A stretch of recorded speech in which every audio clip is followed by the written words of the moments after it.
주가 일하심을 믿으며 은혜로 여기까지 온 우리 주님의 새로운 일하심을 기대하네. 함께 그 본문의 말씀 여호수아 11장 16절부터 23절 말씀을 가지고 우리가 꼭 기억해야 할 것들이라고 하는 제목으로 함께 말씀을 나누겠습니다.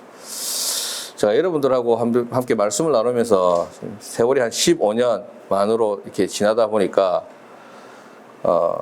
저에게는 좀 그런 고충들이 있습니다. 뭐 설교 내용도 좋아야 되겠지만 강약 조절을 어떻게 해야 될 것인가. 이게 뭐 여러분들은 오늘 뭐 설교를 들으면서 설교 좋았다, 내용이 좋았다, 신선하다, 논리적으로 맞네, 뭐 이렇게 평가하실지 모르겠지만 뭐 제가 이게 설교하는 입장에서 내용은 뭐 제가 완벽하기 때문에 설교를 하는 겁니다. 저 나름대로는 성격상 뭐 이렇게 종이 쪽지 이렇게 가지고 올라가가지고 만담하듯식으로 풀어내는 게 아니니까 이게 다 한 토시도 반점도 안 빼고 다 써서 이렇게 적을 때는 논리적으로 이렇게 맞아야 되고, 그 다음에 넘어갈 때 접속사도 연결이 돼야 되고, 그래서라고 해야 될지, 그러나라고 해야 될지, 또다시라고 해야 될지, 뭐 그렇게 고민을 하고 쓴단 말이에요. 이제 그건 중요하지 않아요. 그거는 뭐 지금까지 설교를 해오면서 뭐 이 내용이, 이 말씀이 다음 내년에 또 이 본문 가지고 하게 되면 다른 내용이 될 수도 있습니다만, 오늘 우리 성도님들에게 적용될 수 있는 내용이 어떤 것인가를 고민하면서 또 오늘 우리 이 시점에 우리에게 맞는 말씀을 이렇게 찾아내고 또 적용을 하는데, 이게 설교를 계속 하다 보면 이게 저 혼자 모르는 사람이 어디 가서 그냥 한번 하고 오는 게 아니잖아요, 그죠? 설교를 하고 우리 또 점심 같이 먹으면서 만나고 이야기하고 오후에 또 찬양하고 기도하고 교제하고 다음 주에 또 만나잖아요, 그죠? 그래서 저는 어떤 고민이 있냐면, 이 설교가 의미가 있나? 저 귀 한 귀로 들어갔다가 한 귀로 나오나? 아예 안 들어가나? 들어가서 좀 머물러서 숙성이 돼가지고 이게 뭔가 하나님의 말씀에 그 효과가 있나? 이 카일 바르트라고 하는 신학자가 있는데, 이 성경 자체가 살아있는 하나님 말씀이라 했는데, 그 성경 자체가 하나님 말씀이라고 하는 의미가 뭐냐면, 그 말씀이 우리에게 이렇게 떨어져서 우리가 듣고 그게 영향을 받고 변화가 일어날 때 살아있는 하나님이 여기 탄생하셨다, 함께 하신다, 이렇게 표현을 했단 말이에요. 그러니까 우리에게는 그런 역할들이 있나? 아무리 가랑비에 옷 젖는다 하고 콩나물에 물 주는 거라고 하지만, 처음 듣는 이야기입니까? 가랑비에 옷 젖는다는 알잖아, 그죠? 가랑비에는 뭐 비가 이렇게, 우리 차 타고 다니면 잘 모르는데 걸어 다닐 때는 비가 아주 부슬부슬 오는 것도 아니고 안 오는 것도 아니고 이렇게 할 때는 우산 안 쓰고 하면 이건 뭐 별거 아니겠지 싶은데 어느 정도 지나고 나면 흠뻑 젖어 있잖아요, 그죠? 그런 거. 콩나물에 물 주는 것처럼. 요새 콩나물 안 키워봐서 잘 모르죠. 저 어릴 때 콩나물 많이 키워봤거든. 우리 외갓집에서 우리 외할머니가 성우야 콩나물에 물 좀 주라. 그 단지 이거 헝겊 열어가지고 콩나물, 물 주면 쑥 다 빠져, 물이. 주면 빠지고 주면 빠지고. 그런데 어느덧 보면 쑥 자라 있잖아요, 콩나물이. 아, 모르는구나. 우리 그냥 콩나물 한번 키워볼까, 같이. 목사님들이 설교를 하는 거는 콩나물에 물 주는 거하고 똑같다, 이렇게 이야기를 많이 하거든요. 이 말씀이 저 귀에 들어가나 안 들어가나? 들어갔다가 바로 그냥 들어감과 동시에 바로 슉 빠져나버리나? 아니면 아예 막 그냥 막고 있나? 그냥. 그런 고민을 할 때가 많습니다. 그러다 보니까 제가 책임감이 없는 사람이 아니거든요. 저는 책임감이 좀 있어요. 그래서 이게 내가 잘못됐으면 좀 더 열심히 노력해가지고 더 좋은 내용의 말씀을 전해야 되는데, 근데 객관적으로, 주관적으로 봤을 때 저보다 훨씬 설교 내용이 안 좋은 사람의 목사님의 설교를 듣는 성도님들 중에서 굉장한 변화가 일어나는 사람들 많이 있거든요. 이걸 어떻게 해석해야 되나? 자리가 안 좋나? 터가 안 좋나? 아니, 의자가 불편해서 그렇나? 이게 저의 책임을 하나도 안 돌리려고 하는 건 아니고 같이 노력하자는 것이죠. 예, 그게 필요하다는 것입니다. 예. 설교를 하는 사람은 여러분들은 항상 저한테 평가하잖아요. 마치고 나면 은혜 많이 받았다. 은혜 받았습니다. 설교 좋았습니다. 짧아서 좋았습니다. 내용이 좋았습니다. 이래 평가를 하잖아요. 저도 여러분 평가를 하는 겁니다. 한 번도 기분 나쁠까 봐 말은 못 하지만 권사님 설교가 들어가고 있습니까? 이렇게 이야기는 안 하지만 그런데 왜 삶이 안 바뀝니까? 그렇게 이렇게 대놓고 이야기는 안 했지만 그게 고민이 된다는 거죠. 그런데 1년이 지나고 2년이 지나고 3년이 지났는데 별 믿음이 성장하고 있는지 자라가고 있는지 변하고 있는지 이게 느껴지지 않을 때 저한테는 고민이 되는 거죠. 화법에 문제가 있나? 내가 너무 부드럽게 했나? 해병대 조교처럼 빨간 모자 쓰고 1번 올빼미, 2번 올빼미, 좌로글로 이렇게 안 하고 아주 너무 신사적으로 이렇게 살아가는 성도 여러분, 이렇게 해서 그런가 싶기도 하다가 또 너무 좀 이렇게 직설적이고 좀 세게 하고 나면 그 밤에는 또 제가 스스로 자책을 하면서 너무 좀 이렇게 형편과 처지도 잘 모르고 감정적으로 한 건 아닌가. 이런 거에 대한 고민이 상당히 매주마다 있습니다. 매주마다. 요즘은 이제 우리 간사님이 설교를 녹화해가지고 올려주니까 그 설교를 들으면서 또 계속 피드백을 하는 거죠. 이때 이렇게 표현하는 게 맞았나? 여러분은 한번 듣고 끝내버리지만 저는 하면서 준비하면서도 하고 또 설교할 때도 하고 또 끝나고 나서도 여러 번 들으면서 이게 한다는 말이죠. 그 말이 무슨 말이 그만큼 성의를 가지고 있고 정성을 다한다는 뜻입니다. 알아달라는 거죠. 말을 안 하면 못 알아주니까. 동시에 우리 성도님들도 그런 게 좀 필요하지 않겠나 생각이 듭니다. 물론 수업료를 내고 하는 건 아니지만 한 학기 등록금 이렇게 몇십만 원, 몇백만 원 내고 신학 강의 듣는 건 아니지만 우리가 이왕에 시간을 할애하고 우리 인생의 가장 중요한 부분들을 이렇게 구분해서 예배를 드리고 말씀 앞에 있잖아요. 그죠? 그러려면 그것에 대한 어떤 뭔가가 변화가 있고 성장이 있고 자라남이 있고 성숙이 있고 그 실력이 나아졌으면 좋겠다는 그런 기대가 있습니다. 근데 과한 건 아니지 않습니까? 그죠? 과합니까 너무? 그냥 니네 설교나 해라. 내가 듣든지 말든지 내가 알아서 할게. 이거 아니잖아요. 그죠? 그래서 제가 이 말씀을 드리는 겁니다. 좀 성도들이 좀 많으면, 사람들이 많으면 이런 말 할 필요가 없어요. 그 안에 그 팬덤이 생기기 때문에 그 사람만 보고 가면 됩니다. 저도 나름 좀 큰 교회에 있을 때는 그 아멘 부대가 있거든. 앞에. 그 사람들을 보고 있는데 뒤에 딴 생각하고 있고 멍하게 멍 때리는 사람도 안 쳐다봐도 돼요. 근데 우리는 그런 공동체가 아니라 우리 모두가 다 가족같이 또 내 몸같이 그런 공동체니까 관심이 가고 또 마땅히 그렇게 해야 되고 그래서 그렇습니다. 오늘 왜 앞에 이렇게 서론이 기냐면 기억해야 할 것들이 있기 때문에 그렇습니다.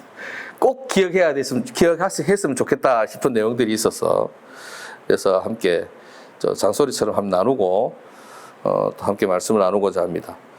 기억해야 될 것이 뭐냐면 첫째, 둘째, 셋째 이렇게 여러 가지가 있지만 오늘 세 가지 정도로 이렇게 하는데 그렇게 하기 위해서 먼저 서론 부분을 말씀을 드리겠습니다. 이스라엘이 약속의 땅인 가나안을 차지하기 위해서는 세 단계를 거칩니다. 지금 우리가 그 여호수아 11장까지 읽었는데 이게 1단계가 마무리되는 시점인데 1단계가 뭐냐면 가나안의 주요 거점을 확보하는 것입니다. 가나안의 중부부터 먼저 전쟁을 통해서 확보하고 여리고 성부터 해서 그리고 가나안의 남부 그리고 가나안의 북부 이렇게 가나안을 전체로 봤을 때 중부, 남부, 북부를 주요 거점 지역을 확보하고 장악하는 것입니다. 그게 오늘 마무리되는 시점입니다. 그리고 나면 2단계는 뭐냐면 각 지파별로 그 땅을 분배하는 것입니다. 레위 지파는 여기, 그리고 루벤 지파는 여기, 시몬, 갓 이렇게 12지파를 분배를 하는 땅을 나눠주는 겁니다. 그러면 3단계는 뭐냐면 각 지파별로 자기 땅 분배받은 땅 있잖아요. 할당받은 그 땅 가서 나머지 잔당들을 소탕하고 거기에서 자기들이 정착하고 뿌리를 내리는 단계가 3단계입니다. 여호수아가 해야 할 사명은 1단계, 2단계입니다. 지역을 나누어주는 분배하는 것까지가 여호수아 역할인데 오늘 우리가 읽은 시점까지는 1단계가 끝나는 시점. 지난 그 여호수아 1장 11장 1절부터 15절까지가 북부 지역 연합군들과 싸워서 이기는 거잖아요. 그죠? 그 내용입니다.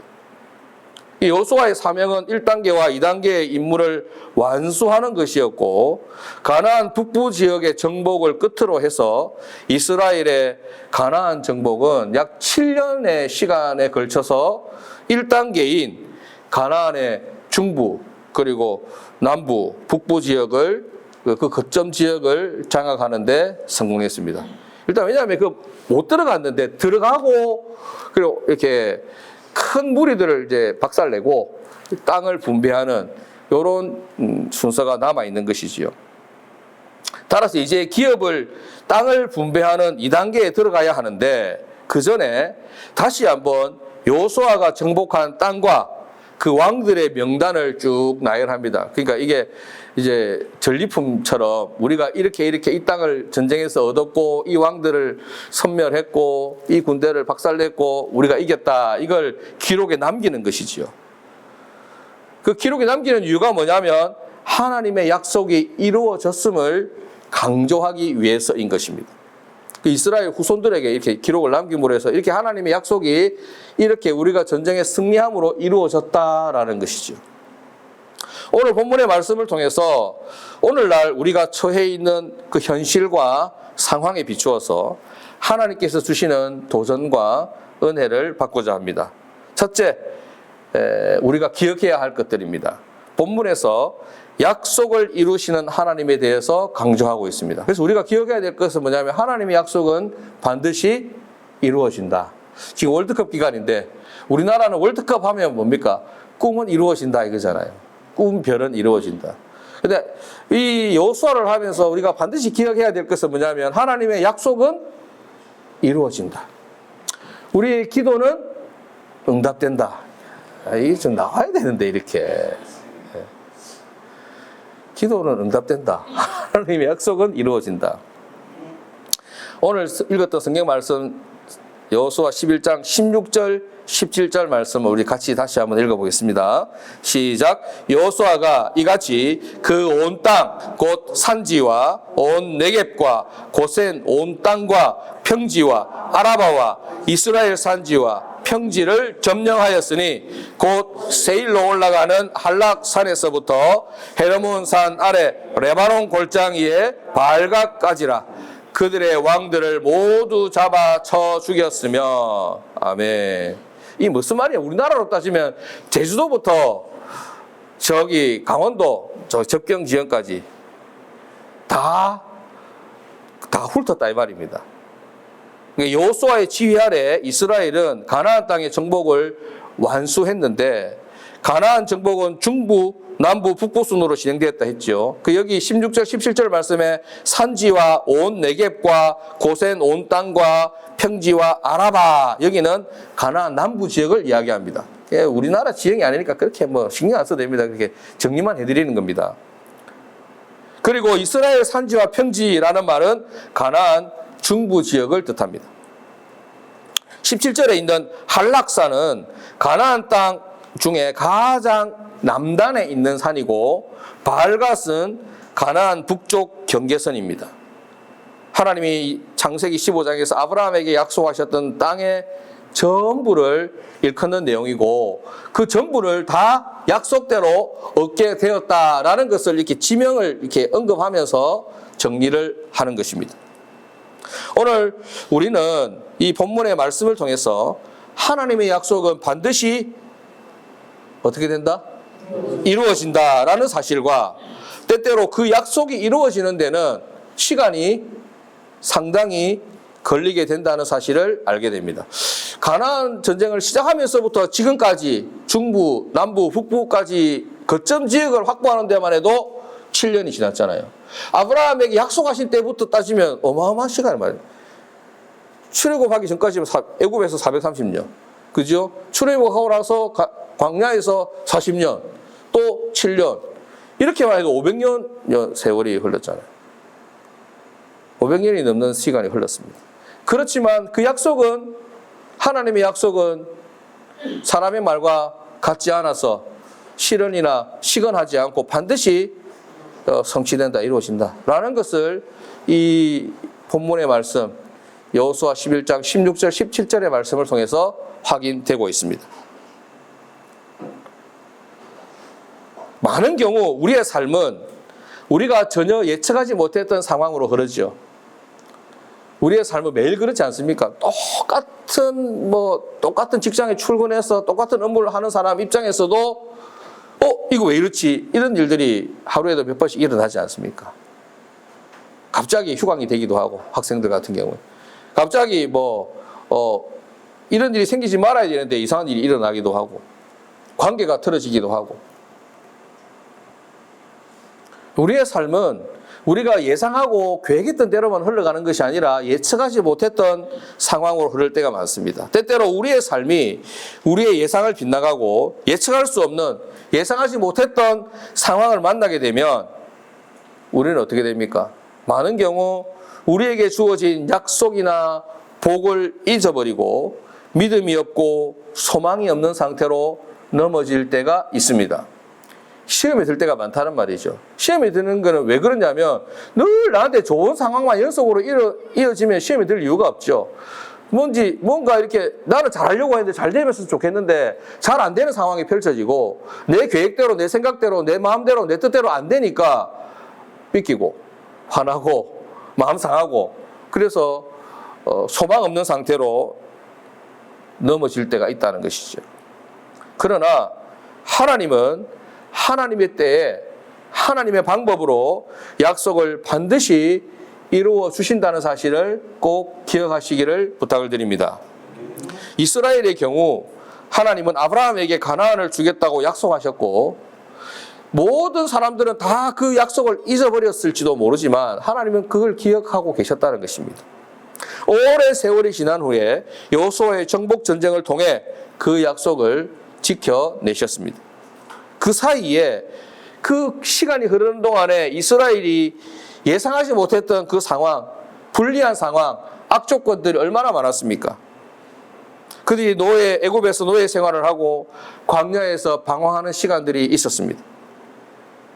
대부분의 이스라엘 백성들은 하나님의 약속에 대해 불신하거나 소망이 없는 상태에서 어쩔 수 없는 삶을 이어갔을 것입니다. 원망했던 사람도 있었을 것입니다. 하나님 진짜 약속해놓고 약속 안 지켜주네. 이렇게 기도했는데 안 들어주네. 나한테는 하나님 없나 보다. 이렇게 생각했을 수도 있었다는 말이죠.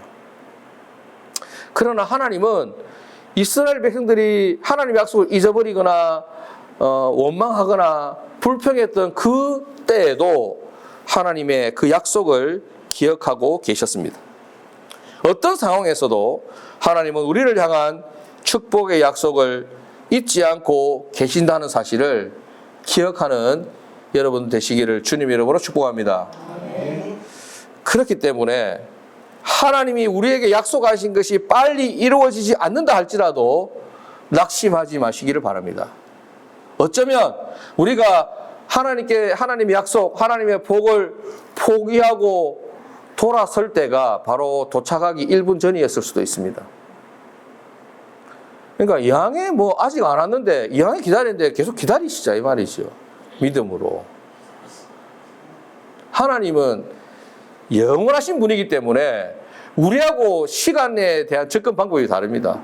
우리는 지금 당장, 특히 성격 급한 저는 지금 당장 항상 내 살아있을 때 이걸 항상 캐치프레이즈로 내 살아있을 때 이루어져야 된다 이 생각하는데, 하나님은 사실은 우리 살아있을 때 별로 중요하지 않아요. 하나님이 원하시는 때에 하나님이 원하시는 방법. 그러면 우리가 맞춰야 되지 않을까? 우리가 아쉬우니까. 하나님 원하시는 때가 언제입니까? 하나님이 원하시는 방법이 어떤 방법입니까? 그때까지 나를 살려주십시오. 내가 살아있어서 하나님 영광을 보게 해주십시오. 하나님이 베푸시는 은혜를 누리게 해주십시오. 약속이 이루어지는 때와 방법에 대한 결정권은 누구에게 있습니까? 전적으로 하나님께 있고 그 때와 방법은 우리의 경험과 우리의 생각을 뛰어넘을 때가 훨씬 많습니다. 그러므로 사랑하는 우리 등대 가족 여러분, 우리를 구원하신 하나님이 우리에게 주신 축복과 비전과 그 사명의 약속을 이루기까지 우리가 해야 할 일은 실망하지 않는 것입니다. 아멘이십니까? 낙심하지 않는 것입니다. 아멘이십니까? 끝까지 견디며 살아남는 것입니다. 사실 그게 저는 믿음의 전부라고 생각해요. 실망하지 않는 것, 낙심하지 않는 것, 포기하지 않는 것, 끝까지 살아서 이 자리를 지키고 있는 것. 그것이 우리가 할 수 있는 첫 번째 최선인 것입니다. 이렇게 할 수 있다는 것은 뭐가 전제가 돼야 됩니까? 하나님의 약속은 반드시 이루어진다라는 사실을 기억하고 믿을 때 그렇게 할 수 있는 것입니다. 두 번째 우리가 기억해야 될 것을 나누겠습니다. 오늘 본문 말씀을 통해서 깨달을 수 있는 것은 이스라엘이 순종으로 하나님의 약속에 반응했다라는 사실입니다. 이스라엘이 순종으로 하나님의 약속에 반응했다는 것입니다. 꼭 기억해야 될 내용입니다. 18절부터 20절 말씀을 같이 한번 읽어보겠습니다. 시작. 여호수아가 그 모든 왕들과 싸운 지가 오래동안이라. 기브온 주민 히위 족속 외에는 이스라엘 자손과 화친한 성읍이 하나도 없고 이스라엘 자손이 싸워서 다 점령하였으니 그들의 마음이 완악하여 이스라엘을 대적하여 싸우러 온 것은 여호와께서 그리하게 하신 것이라. 그들을 진멸하여 바치게 하여 은혜를 입지 못하게 하시고 여호와께서 모세에게 명령하신 대로 그들을 멸하려 하심이었더라. 아멘. 순종은 성도가 하나님을 향하여 할 수 있는 가장 기본적인 반응입니다. 우리 성도가 하나님 앞에 가장 기본적으로 반응하는 것이 뭐냐면 순종이라는 것입니다. 뿐만 아니라 가장 최선의 반응입니다. 여호수아는 어찌 보면 순종의 성경입니다. 순종의 이스라엘이 순종했다는 것을 보여 약속이 이루어지는 그 과정들, 그 약속이 이루어지는 그 재료가 뭐였냐 보니까 순종이었더라는 것입니다. 이스라엘이 요단강을 건너 가나안 땅을 정복하는 데 약 7년의 세월이 걸렸습니다. 이스라엘에게 있어서 7년은 결코 짧은 세월이 아니었습니다.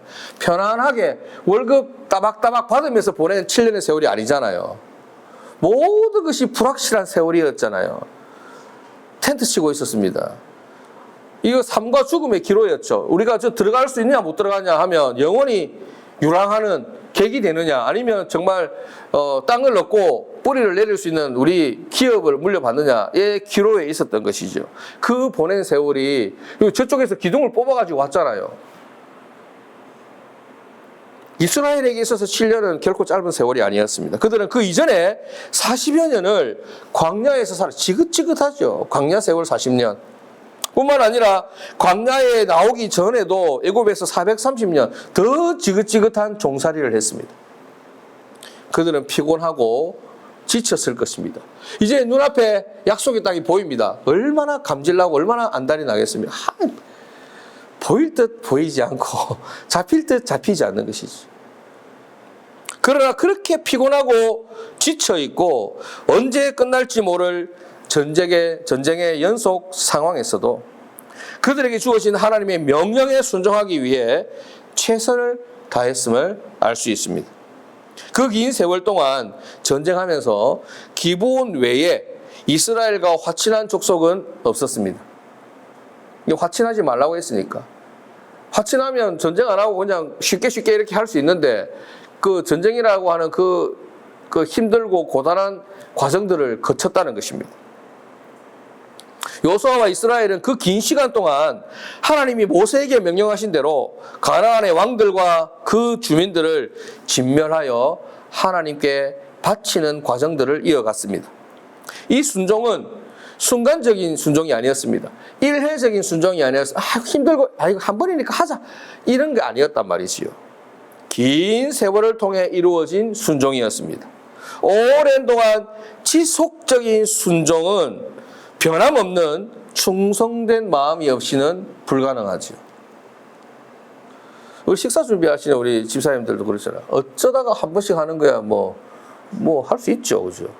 그런데 매주마다 이렇게 해 나가는 거 쉬운 일이 아닙니다. 어렵죠. 그럼에도 해 나가는 거 감사하게 생각하고 귀하게 생각합니다. 얼마나 귀한 일입니까? 예배 참여하는 것도 마찬가지고 봉사하는 거 마찬가지입니다. 영상을 촬영하고 편집하고 업로드하고 우리는 안 해봐서 잘 모르지만 시간이 상당히 많이 걸리는 일입니다. 뭐 그 과정에서도 복을 많이 받죠. 이 귀한 설교를 여러 번 들을 수 있는 기회가 그런 사람이 많이 없잖아요. 예? 저는 이게 참 맺혔어요, 이런 게. 니는 이야기해라. 나는 끝까지 나는 내 고집대로 가겠다. 이거잖아, 그죠? 그러니까 이런 지속적으로 해나가는 것들은 쉬운 일이 아닙니다. 굉장히 박수를 보내줘야 될 일이죠. 놀라운 일입니다. 하나님께 순종하는 것도 마찬가지죠. 이스라엘 백성들이 그냥 한번 기분 될 때, 상황과 컨디션이 될 때 딱 한번 하고 말았던 것이 아니라 이 말이죠. 지속적으로 순종해 갔던 것입니다. 이 마음은, 이것은 변함없는 충성된 마음이 없이는 불가능한 것이죠. 사실상 이런 충성된 순종의 반응이 그들을 가나안에 안착시켰다라고 해도 과언은 아닙니다. 야, 이스라엘 백성들이 순종을 지속적으로 해나가는 모습을 볼 때, 그래, 저들이 가나안을 선물로 받지 않은 것이 어색하고 이상한 거지. 받을 수밖에 없는 거지. 자타가 공인할 수밖에 없는 거. 누가 봐도 인정이 되는 그런 상황이었다는 것입니다. 우리가 이 사실을 통해서 반드시 기억해야 될 것은요, 하나님은 하나님의 약속을 친히 직접 이루어 가십니다. 그런데 하나님의 사역에는 반드시 우리를 동참시킨다는 사실을 기억하시기를 바랍니다. 하나님은 홀로 전쟁하시는 분이에요. 그런데 홀로 싸워서 이길 수 있어요. 근데 하나님이 능력이나 힘이 부족해서가 아니라 우리를 그 싸움에 반드시 참여시킵니다. 무엇으로? 순종으로 참여시킨다는 거예요. 그 홍해를 건널 때도 보세요. 이스라엘 출애굽기 14장, 15장 읽어보면 놀랍지 않습니까? 하나님께서 친히 애굽의 그 말과 그탄 적군들을 홍해에 빠뜨리는데 이스라엘로 하여금 뭐 하라고 합니까? 너희는 서서 여호와의 구원하심을 보라 하잖아요. 보는 것입니다. 자고 있는 동안에, 안 보고 있는 동안에 하나님 혼자 싹 다 해놓고 우렁각시처럼 해놓고 내가 다 했지 짠 이렇게 하시지 않는다는 말이에요. 다 보게 하십니다. 아말렉과 싸울 때도 모세로 하여금 산에 올라가서 손을 들게 하십니다. 그렇게 함으로 해서 하나님이 하신다는 사실을 보게 하고 고백하게 하시는 것이지. 우리에게 나타나는 역사와 복의 은혜들도 마찬가지입니다. 하나님 우리에게 충분히 우리 믿음 없이도 우리 순종 없이도 다 하실 수 있는 분이지만 우리의 믿음과 우리의 순종을 재료로 사용하시겠다는 것입니다. 왜냐하면 그렇게 안 하고 예전에 해줘봤는데 하나님의 은혜로 생각 안 하더라는 거죠. 제가 생각할 때 제 해석은 그렇습니다. 그냥 이루어지면 우리는 좀 못된 습관들이 좀 있어요. 그걸 모른 척하고 지나가려고 해요. 주어진 은혜와 복에 대해서. 하나님 좀 치사스럽지만 우리와 함께 하려고 하시는 것입니다. 참여시키는 거예요. 순종으로, 우리의 믿음의 반응으로. 그러니까 순종과 우리의 믿음의 결단을 재료로 하나님의 사역을 이루어 가시고자 하는 그 하나님의 의지라 할 수 있습니다. 우리도 알잖아요. 어떤 A 집사님이 복을 받았더라. 그래. 복을 받았구나. 그래, 복을 받을 만하다, 그래. 복을 받게 돼 있대. 서로가 좋잖아요, 그죠? 왜 복을 받았을꼬? 뒤로 걸어가다가 다리에 돌에 걸려가지고 코가 깨져야 되는데 왜 복을 받았을꼬? 그게 아니라 복을 받을 만하네. 그래, 저 믿음이면 복을 받아야지. 이스라엘의 순종이 그런 합당한 복의 순종이었다는 것입니다. 그러므로 하나님의 놀라운 역사와 은혜는 하나님이 이루어 가신다 할지라도 그 놀라운 역사의 순간, 그 현장에 초대받은 우리는 뭐가 필요하냐면 믿음의 결단, 그리고 실제적이고 구체적이며 지속적인 순종이 필요하다라는 것입니다. 우리의 믿음의 결단이, 어떤 믿음의 결단이 필요하냐면 지속적인 순종이 필요하다. 한번 순종했는데 뭐 확 안 나타나네, 그게 아니고 꾸준하게 해나가는 것입니다. 왜? 하나님은 영원하신 분이기 때문에. 우리 하루살이가 아니잖아요, 그죠? 우리도 우리의 스케일도 영혼까지 키울 필요가 있는 줄로 알아요. 우리의 평생은 100년이지만 하나님의 스케일에, 하나님의 시간표대로 맞춰야 되지 않겠습니까? 지속적인 순종이 필요하다. 충성됨이 필요하다. 변치 않는 순종, 충성스러운 순종으로 하나님의 구원 역사와 축복의 역사의 주인공이 될 수 있기를 주님의 이름으로 축복합니다. 마지막 우리가 오늘 꼭 기억해야 될 것은 성도의 한계를 극복하는 것은 믿음이다라는 사실입니다. 우리의 한계를 극복하는 것은 뭐라고요? 믿음인 것입니다.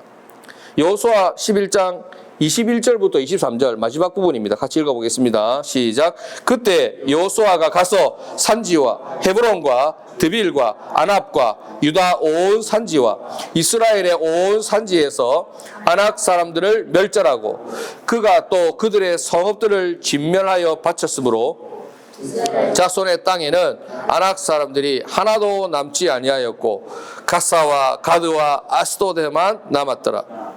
이와 같이 여호수아가 여호와께서 모세에게 말씀하신 대로 그 온 땅을 점령하여 이스라엘 지파의 구분에 따라 기업으로 주매 그 땅이 전쟁이 거쳤더라. 아멘. 이 마지막 부분에서 여호수아가 헤브론에 거주하던 아낙 자손을 진멸한 사실을 언급하고 있습니다. 이 아낙 자손들은 이스라엘 백성들에게 있어서 굉장히 극복하기 힘든 한계로 여겨졌습니다. 가데스에서 가나안을 정탐했을 때, 그 모세 시대 때 여호수아와 갈렙도 마찬가지 12명의 정탐꾼이 가나안을 정탐했을 때 이 정탐꾼들은 아낙 자손을 보고 굉장히 두려워했죠. 그러면서 병에 걸렸잖아요. 메뚜기 컴플렉스에 걸렸잖아요. 우리는 아낙 자손들에게 비교하면 우리는 메뚜기와 같다. 아이고, 저 무시무시하더래, 저 사람들. 저 스치기만 해도 사망이다. 이래 생각했다 이 말입니다. 그 사람들 때문에 가나안에 대한 안 좋은 기억을 가지게 되고 가나안 우리 하나님이 아무리 우리에게 준다고 해도 우리는 자신 없습니다. 이렇게 말을 했던 거죠. 민수기 13장 31절부터 33절 말씀입니다.